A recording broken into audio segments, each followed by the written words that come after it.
Hello and welcome to Flory Models Friday catch-up show. Here we are with you on the 5th of December. I hope Santa Claus has been to you if you're in the Netherlands. Weird, I know, but it has been. Anyway, fantastic week this week. Obviously last weekend and latter part of last week as well, we had the big turkey shoot. Thank you so much to everybody who took part. Massive thank you for the team to giving up all their time and spare time and that to be with us all weekend. Obviously, massive thank you to the Flory membership as well that makes it happen. And obviously to YouTube Land as well for coming in with great questions and support and everything else as we make our way through. I did complete my little offering, which is this little teeny tiny guy, which I have got some pictures up here somewhere of him finished. So here he is. It's the little Freedom Models F14. And again, he is really cute. Very, very nice indeed. Great little build on that particular one. You can see more about these and all the other builds that were completed over the course of the week will be up at the end of the show for the gallery because we've done the final reveal for that one. But yes, I must admit, thoroughly enjoyed it. I always do. It's great to sort of, you know, speak to friends, old friends, new friends and things like that during the show because it's literally one of those where we're just building and chatting and going through. There's no hard sell. There's none of that business. We're literally all having fun. And then to top it all off, we had the quiz on the Saturday night as well, which I think I got 37, which is unlike me. So did very well on that one as well. If you did miss out, don't forget, you can go back and you can go and watch it either via the site. So literally, if you just pop onto the site, you can just get rid of that. You now can literally just click on any of these ones and it will take you over to the page. And then obviously you can click in here, you can just mute it. And then obviously you can watch as we were getting on and what we were doing all down on these ones. All right, so you can just go there, or you can go over to our Facebook page. All right, sorry, YouTube page even. And it is down on here and you can click on any of these to go through and watch any of the shows. So obviously it goes right the way through on all of these ones as well. So if you want to join in with these ones, you can do as well. These are all down in here.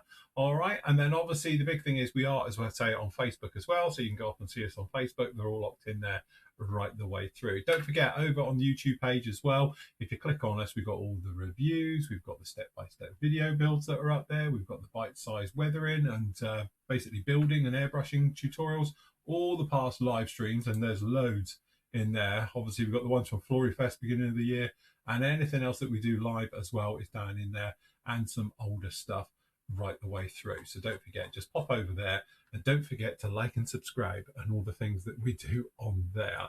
But anyway, it was an absolutely fantastic weekend. As I say, very tiring by the end of it. I was exhausted by sort of Sunday afternoon, but yes, it was good to get it going and to say to churn out some of the work that you guys have done. Seriously, like John is a machine, we know at the best of times, but you know, he's churned out amazing stuff in literally in 3 days. He did a 30-second Trump v Hellcat, and it was like, wow, that's fantastic. So some really nice stuff, and obviously some smaller stuff and everything in between. To say, hang around to the end of the show. We've got the gallery section for it with the names and what they are, and all the rest of it is up there. So hang around for that one. Anyway, because of that, I had Monday and Tuesday off. Monday, I was doing the orders. Tuesday, I had to catch up with some bits and pieces. So we all got back to it properly on the 3rd, where obviously it was doing a lot of groveling, a lot of thank yous and things for it as well. So we were down in here. We were discussing obviously what happened over the weekend, some of the various stuff down in here. And obviously we were talking about the group build as it was going on for members and bits and pieces like that. So you can catch up with that one. Then last night we had the basic modeling show. So again, if you've never seen any of these before, these are for the members only, and basically they shoot me questions. Sorry. And then what I do is basically go around and try and answer them. And then show exactly how we would go about it as well. So obviously we were talking about various things. We were talking about obviously the group builds and SIGs.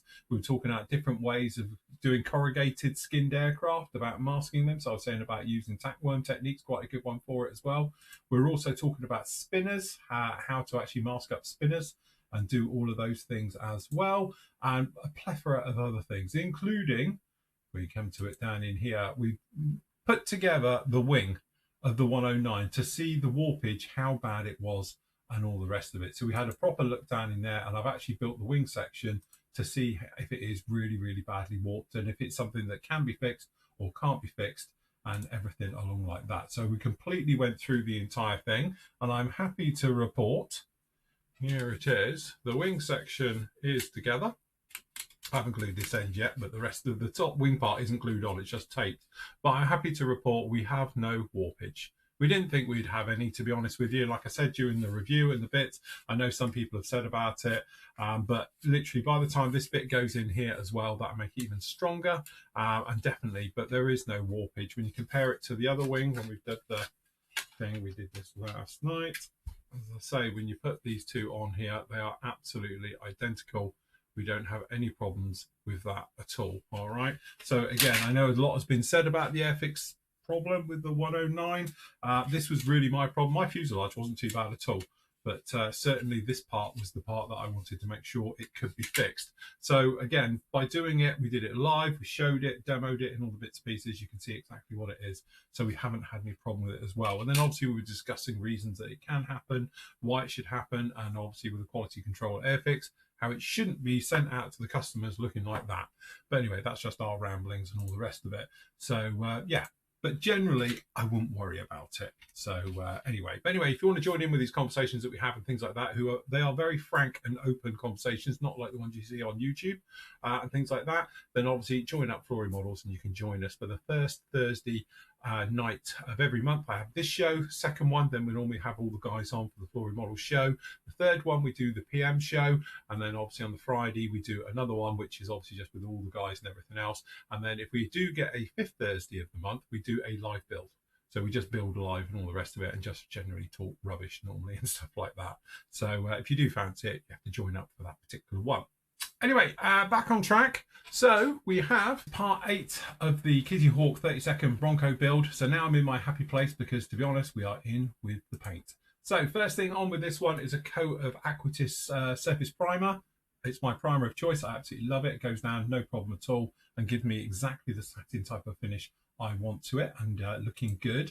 So we got that one right the way over it, and then it was a case of having a proper look at it, making sure we're all happy with the joins and everything else like that. So we had to do a lot of rescribing. Obviously had to rescribe up in here because obviously we have that bar sink mark in there. This is the join for the tail booms, making sure they're all crisp and clean and everything else like that. And then it was just a case of getting on with the other colours. So we went in with Attacker Grey. So we went down in there with that one first, got that coat down onto it. Once that had dried back and we were happy, we could then move back over, and we marked out using a pencil all the camo lines and the patterns into it for the 3-tone camo on this one. Then next up, it was in with the green. So we got the green coat right the way over it, make it as motley and as patchy as possible. All right, so that one is right the way over the top. And with that one down, then we could come in with that brown black color. So I think it's what, 35081 for that one, right the way through over this one completely.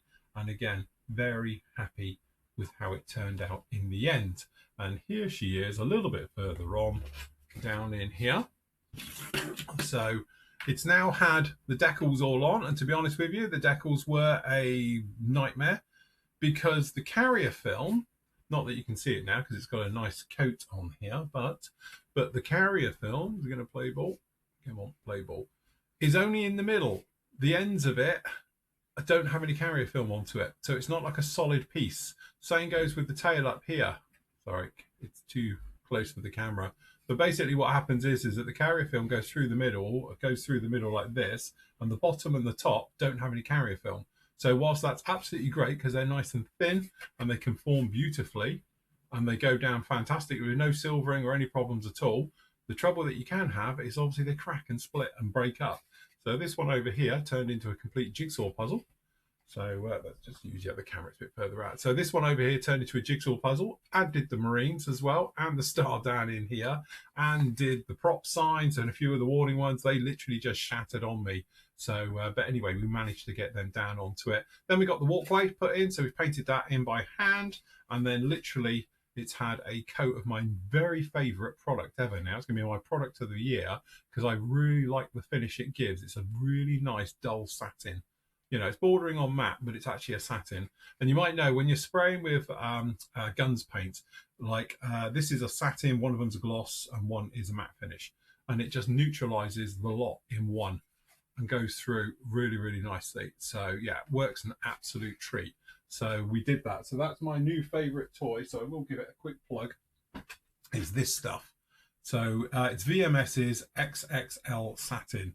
Literally just spray it neat and flood it on. That's my biggest tip for you, and you end up with it neutralizing the most tricky paints and things like that. But yeah, it worked an absolute treat, and looking forward to getting this one done. So if you didn't know, we're actually gear up on this. So we're going to be doing it on an in-flight stand. We're going to do some blurred props for it. We're going to get this thing armed up obviously this week coming, and then we can obviously start on the other things like the weathering and the bits and pieces. So hopefully this time next week you'll see this as a completed model, which we're looking forward to seeing and moved on as well. So looking very, very nice on that one. And that is about it for this week. Very, very busy. One last thing I will say. Due to some numpty putting a load of fluids in the post box, some of our parcels got damaged on Wednesday. Somebody's put something in there and it's leaked all over everything. Now, luckily, most of our stuff is in the old plastic postage bag, so you should be okay with it, but the Jiffy bags took a little bit of a hit. As far as I'm aware, I've spoken to everybody who did have it as a Jiffy bag as I remember them going into it, and the other ones I think everybody seems to be all right with. But if you have had a problem, shoot me an email and obviously we'll make sure we put it right with you as always. Anyway, that's about it from me. So I'm going to leave you now with the fantastic work that you guys did over the weekend for this year's turkey shoot. So until next week, happy modelling. Take care.